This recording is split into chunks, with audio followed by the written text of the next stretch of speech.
பொய்யிலேயே பிறந்து பொய்யிலேயே வளர்ந்த பாகிஸ்தானில் உலகமகா பொய்யர் பாகிஸ்தான் ஜெனரல் அசிம் முனிர் அவருக்கு இன்னைக்கு ப்ரொமோஷன் கிடைச்சிருக்குங்க. அவர் இது வரைக்கும் பாகிஸ்தான் மிலிட்டரி சீஃபா ஜெனரல் அசிம் முனிஃப் அப்படிதான் இருந்தாரு. நேத்துல இருந்து அவர் ஃபீல்டு மார்ஷல் அப்படின்னு அவருக்கு ஒரு ப்ரொமோஷன் கொடுத்துட்டாங்க. இப்போ எதுக்காக வேண்டி அவருக்கு கொடுத்தாங்க இந்த ப்ரொமோஷன் கொடுத்தாங்க அப்படின்னா, இந்தியா பாகிஸ்தானுக்கு வார் வந்தது இல்லையா, இந்த வாரில் இந்தியாவை ஓட ஓட விரட்டி அடிச்சிட்டாங்களாம், இந்தியாவை தோக்கடிச்சிட்டாங்களாம். அதுக்கு முழு முதற் காரணமே பாகிஸ்தானுடைய army general chief Asim Munir தான் காரணம் அப்படின்னு சொல்லி அவருடைய வீர தீர செயலை நாங்கள் பாராட்டி பாகிஸ்தானுக்கு மிகப்பெரிய ஒரு வெற்றியை கொடுத்த அவருக்கு நாங்கள் மிகப்பெரிய ஒரு கிஃப்ட் தரணுங்க அப்படின்னு சொல்லி பாகிஸ்தானுடைய பிரைம் மினிஸ்டர் ஷபாஸ் ஷெரீப் பாகிஸ்தான் கேபினெட்ல ஒரு ரெசல்யூஷன் கொண்டு வந்து அதை முழு மனதாக நிறைவேற்றி இவர் ஜர்தாரி பிரசிடென்ட் ஆஃப் பாகிஸ்தான் அவருக்கு அனுப்பி அவர் அப்ரூவ் பண்ணி பாகிஸ்தானுடைய army chief general Asim Munir அவர்களை பாராட்டுறோம். அவருக்கு வீர தேசியலுக்கு ரெகக்னைஸ் பண்ணி அவருக்கு ஃபீல்டு மார்ஷல் அப்படின்னு ராணுவத்தினுடைய மிக உயரிய கௌரவ பதவியை கொடுக்குறோம் அப்படின்னு நேற்றுக்கு 20/5/2025 அன்னைக்கு கொடுத்துட்டாங்க. இது ஒரு மிகப்பெரிய உலகமகா தமாசுங்க. எல்லாத்துக்குமே தெரியும், உலகமே கைகொட்டி சிரிக்கிறாங்க பாகிஸ்தானை பார்த்து. ஒரு மிலிட்டரி ஆஃபீஸருக்கு சுதந்திர பாகிஸ்தான்ல முதலாக ஃபீல்டு மார்ஷல் அப்படின்னு ஒரு ரேங்க் கொடுத்தது இந்த அசிம் முனிருக்கு தாங்க.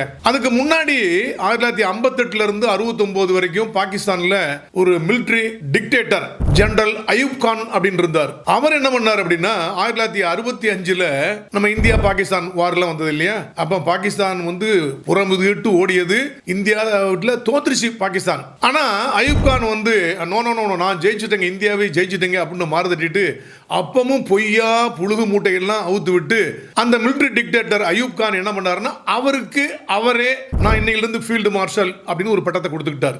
அதுக்கப்புறம் ஒரு சர்விங் மிலிட்டரி ஜெனரலுக்கு ஒரு ஃபீல்டு மார்ஷல் அப்படின்னு மிகப்பெரிய உயரிய பதவி மிலிட்டரியில், அதுதான் மிகப்பெரிய ஒரு உயர பதவி அப்படின்னு கொடுத்துருக்காருங்க.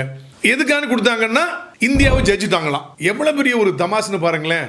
இந்த ஃபீல்டு மார்ஷல் போஸ்ட்ல என்னங்க அப்படி ஒரு பெரிய விஷயம் அப்படின்னா, ஃபார் எக்ஸாம்பிள் இப்போ தமிழ்நாட்டில் ஒரு டிஜிபி இருக்காரு, எல்லா மாநிலங்களையும் டிஜிபி இருக்கிறாங்க, சிபிஐ டைரக்டர், அந்த மாதிரி நிறைய இந்தோ திபெத்தியன் பார்டர் போலீஸ் அல்லது பார்டர் செக்யூரிட்டி போலீஸ் அப்படின்னு நிறைய பேர் இருப்பாங்க.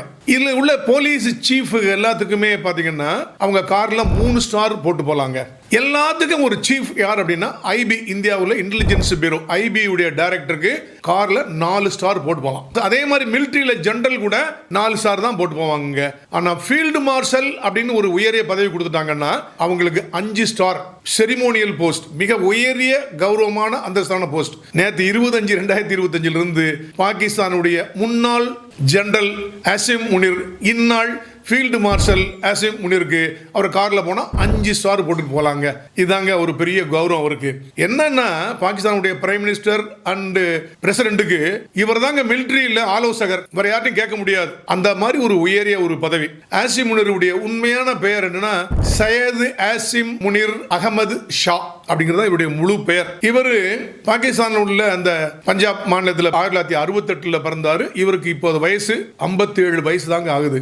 இவருடைய அப்பா யார் அப்படின்னா அந்த முஸ்லீம் இன்ஸ்டிடியூஷன்ல ஒரு ஸ்கூல்ல மிகப்பெரிய ஒரு வாத்தியார். எப்ப பார்த்தாலும் அந்த முஸ்லீம் எக்ஸ்ட்ரீமிஸ்ட் மாதிரியே அந்த தீவிரவாத கொள்கையை கொண்டு அதை பற்றியே பரப்பிட்டு இருப்பாரு. இவரும் எப்படின்னா சின்ன பிள்ளையில இருந்தே முஸ்லீம் மதம் சம்பந்தமான படிப்புல ரொம்ப கவனம் செலுத்தி பெரிய எக்ஸ்பர்ட் ஆயிட்டார். மிலிட்டரிக்கு வந்தா கூட எங்க போய் ஏதாவது ஒரு ஸ்பீச் கொடுத்தா கூட இவர் முஸ்லீம் மதத்தை உயர்த்தி பேசி மற்ற மதத்தை தாழ்த்தி தான் பேசுவார். இவர் மிலிட்டரியில 1986 சேர்ந்தார். அப்போ அப்படி படிப்படியாக உயர்ந்து மிலிட்டரி இன்டெலிஜென்ஸ் சீஃபா இருந்தார். 2019 பாத்தீங்கன்னா ஐஎஸ்ஐ சொல்லுவோம் இல்லையா, இன்டர் சர்வீசஸ் இன்டெலிஜென்ஸ் அப்படின்னு பாகிஸ்தான்ல மிகப்பெரிய ஒரு உளவு ஸ்தாபனம், அந்த இதுக்கு இவர் தான் சீஃபா இருந்தார். அப்போ திடீர்னு என்ன பண்ணாங்க, இவருக்கு 2022 இவரை பாகிஸ்தான் அரசாங்கம் பதவி கொடுத்து ஜெனரல் மிலிட்டரி சீஃப் அப்படின்னு கொண்டாந்துட்டாங்க. அந்த பதவி முன்லி 3 வருஷத்துக்கு தாங்க 2025 முடியணும். ஆனால் அது முடியறதுக்கு முன்னாடியே மறுபடியும் ஒரு கேபினெட்ல ஒரு தீர்மானம் கொண்டாந்து இவருடைய பதவியை நீட்டிப்பு செய்து இந்த பதவியை 5 வருஷத்துக்கு சொன்னாங்க. ஆக இப்ப இருக்கிற ஃபீல்டு மார்ஷல் 2027 வரைக்கும் பதவியில் இருக்க போறது முக்கியமான இதாகி போச்சுங்க. அதெல்லாம் கூட முத்தாய்ப்பா என்ன ஆச்சு அப்படின்னா, இவர் ஆர்மி ஜெனரலா இருக்கும்போது கடந்த 16/4/2025 அன்னைக்கு அங்க ஒரு முக்கியமான ஒரு கூட்டத்தில் பேசும்போது, எங்க இந்துக்கள்லாம் மிக மோசமானவர்கள், இந்துக்களும் முஸ்லிம்களும் ஒன்னா வாழவே முடியாதுங்க, அவங்களுடைய கோட்பாடு வேற, அவங்களுடைய பழக்கவழக்கம் வேற, நமக்கு வேற மாதிரிங்க, இந்தியாவும் பாகிஸ்தானும் ஒன்னா இருக்கவே முடியாதுங்க அப்படின்னு சொல்லி மிகப்பெரிய ஒரு வெறுப்பை உமிழ்ந்து ஒரு பெரிய ஸ்பீச் கொடுத்தாரு. அதுதாங்க பகல்காம் அட்டாக்கு முக்கியமான காரணமாச்சு. இவருடைய வெறுப்பு ஸ்பீச்சினுடைய விளைவாக பகல்காம் அட்டாக் 22/4/2025 அன்னைக்கு நடந்ததுங்க.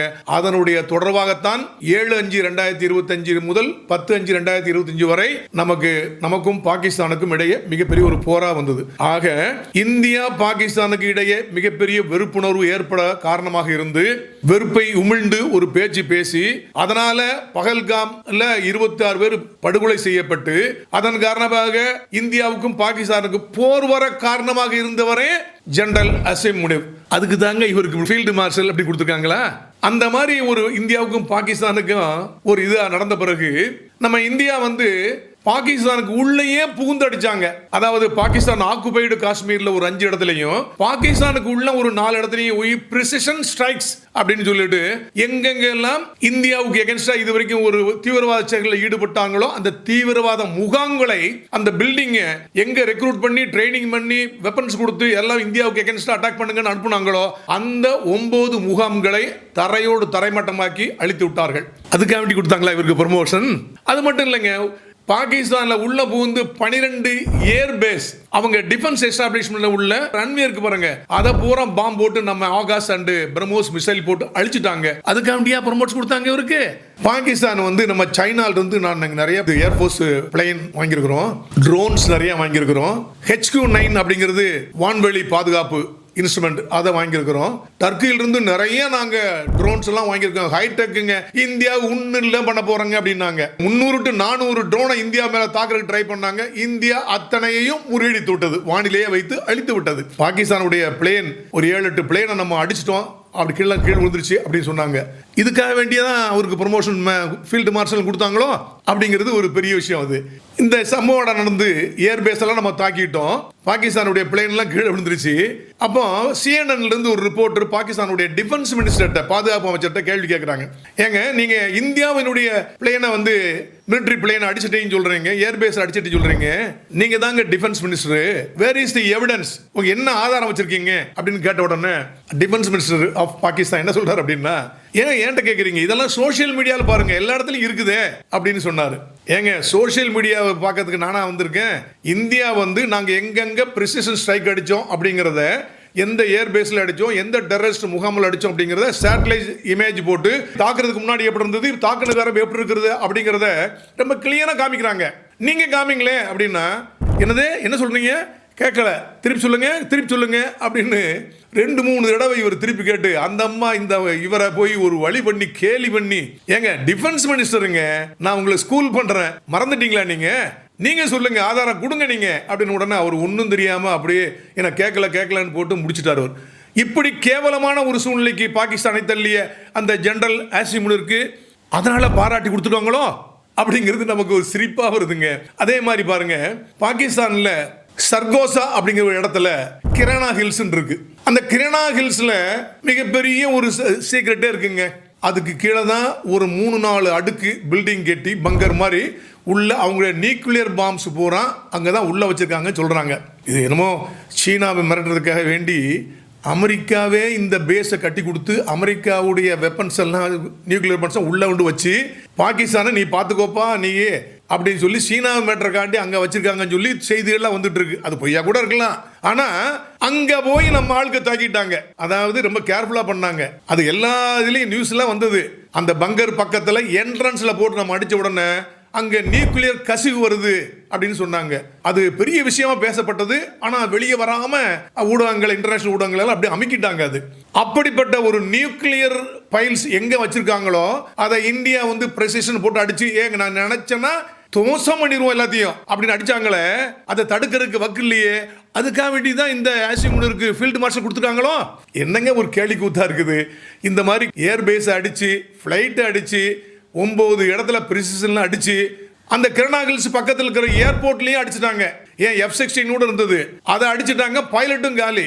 ட்ரோனை இயக்கிறதுக்காக வேண்டி துருக்கியில் இருந்து ஆள் வந்திருந்தாங்க. ஏன்னா புதுசான அவங்க துருக்கி வந்து ட்ரோன்ல எக்ஸ்பர்ட்டா இருக்காங்க. அதை ஆபரேட் பண்றதுக்கே நம்ம பாகிஸ்தானிய ஃப்ரெண்டுகளுக்கு தெரியல. அதனால அவங்க துருக்கி ஆள் அனுப்பியிருந்தாங்க. நம்ம போட்ட மிசைல் அட்டாக்ல துருக்கி எக்ஸ்பர்ட் கூட அங்கே அவுட்டுங்க. இதை பார்த்து பயந்து போன ஆளு இனிமேல் நம்ம நியூக்ளியர் பாம்பு போடணும்னு நினைச்சா கூட போட முடியாது. ஏன்னா ரன்வே அங்க அவுட்டு, அங்க உள்ள ஃபிளைட் அவுட்டு, அங்க அந்த இடத்துலயே இன்னும் ஒன்று சொன்னா இன்னும் ஒரே ஒரு பாம்பு விழுந்தோம்னா அங்கேயே எக்ஸ்ப்ளோட் ஆயிரும், பாகிஸ்தான் அவுட் ஆயிரும் என்ற ஒரு சூழ்நிலை வந்த உடனே பயந்து போய் director general of military operation பாகிஸ்தானை சேர்ந்தவர் உடனடியாக ஐயா எங்களை காப்பாத்துங்கன்னு மண்டிட்டு பிச்சை கேட்குற மாதிரி நம்ம director general of military operation அவர்கிட்ட ஃபோன் பண்ணி நாங்கள் சீஸ் ஃபயர் ரெடி, தயவுசெய்து எங்களை விட்டுருங்க தயவுசெய்து அப்படின்னு சொல்லி கெஞ்சின பிறகு நம்ம director general of military operation பிரதமர் மற்றும் பாதுகாப்பு அமைச்சர், உள்துறை அமைச்சர் எல்லாம் பேசிட்டு ஓகே நாங்கள் ஒத்துக்கிறோம் அப்படின்னு 10/5/2025 சாயந்தரம் ஒரு 3-3:30 மணிக்கு சொன்னாங்க. இந்தியாவில் மண்டியிட்டு பிச்சை கேட்டு ஐயா இப்படியாவது சீஸ் ஃபயர் பண்ணுங்க, போர் நிறுத்தம் பண்ணுங்க என்று கெஞ்சினாங்களே director general of military operation of Pak, அதுக்கு தான் இந்த ஆசிம் முனிருக்கு ஃபீல்டு மார்ஷல் கொடுத்துருக்காங்களோ, ரெகனைஸ் பண்ணிருக்காங்களோ, வெற்றின்னு மாறுதட்டுறாங்களே. இந்தியாவை வென்று விட்டோம், மிக வீரதீர செயல் பண்ண ஆசிம் முனிருக்கு நாங்க ஃபீல்டு மார்ஷல் கொடுத்துருக்காங்க. எவ்வளவு கேவலமான பொய் உலகத்தில், இப்படிப்பட்ட பொய் இருக்காதுங்க. விக்டரி இன் வார் அப்படிங்கிறது உலகமே சிரிக்கக்கூடிய மிகப்பெரிய ஒரு பொய் அப்படின்னு ரொம்ப தெரிஞ்சு போச்சுங்க. என்ன எவிடன்ஸ் இருக்குன்னு கேட்டோம்னா நிறைய டாக்டர்டு வீடியோவை பொய்யா ரெடி பண்ணி அல்லது வீடியோ கேம்ஸ்ல இருந்து சிமுலேஷன்லாம் பண்ணி அல்லது ஏற்கனவே எங்கேயாவது ஒரு இடத்துல நடந்திருக்குங்க, ஒரு பிளேன் கீழே விழுந்திருக்கும் அல்லது வேற ஏதாவது விழுந்திருக்கும், அதெல்லாம் எடுத்து இந்த பாருங்க இதுதான் சொல்லி பொய்யா சொன்னாங்க. உலகமே கைகொட்டி சிரிக்கக்கூடிய ஒரு சூழ்நிலை வந்துருச்சுங்க.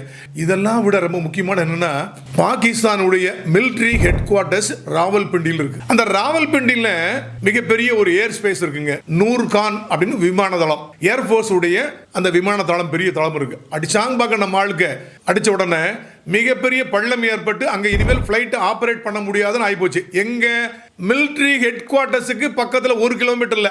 அது மட்டும் இல்லைங்க, அதே மாதிரி பக்கத்துல இஸ்லாமாபாத்ல பாகிஸ்தானுடைய பிரைம் மினிஸ்டர் ஷெபாஸ் ஷெரீப் இருக்கார் இல்லையா, அந்த பேலஸுக்கு பக்கத்திலேயே அவங்க குடும்பம் தங்கி இருந்த அந்த வீடுகளுக்கு பக்கத்திலேயே ஒரு மிகப்பெரிய ஒரு மிசைல் விழுந்ததுங்க. பயந்துட்டாங்க எல்லாருமே. பாகிஸ்தான் பிரைம் மினிஸ்டர் வீட்டு பக்கத்திலேயே குண்டு விழுகுது. மிலிட்ரி ஹெட் குவார்ட்டர்ஸ் ராவல்பிண்டியில் பக்கத்தில் உள்ள ஏர் ஸ்பேஸ்லேயே அடிச்சுட்டு இனிமேல் அங்கே பிளேனே ஓட முடியாது அப்படிங்கப்பட்ட ஒரு சூழ்நிலை. இப்படிப்பட்ட ஒரு மிகப்பெரிய ஒரு தோல்வியை சந்தித்த பாகிஸ்தான் எங்களுக்கு மிகப்பெரிய வெற்றி அப்படின்னு சொல்லிட்டு இந்த ஜெனரல் ஆசிம் முனிருக்கு ஃபீல்டு மார்ஷல் கொடுத்தாங்கன்னா உண்மையிலேயே என்னங்க பண்ணியிருக்கணும்? இவரை சஸ்பெண்ட் பண்ணியிருக்கணும், இவரை அரெஸ்ட் பண்ணி ஒன்று ஜெயிலில் போட்டிருக்கணுங்க. அதுதாங்க கரெக்டாக இருக்கும்.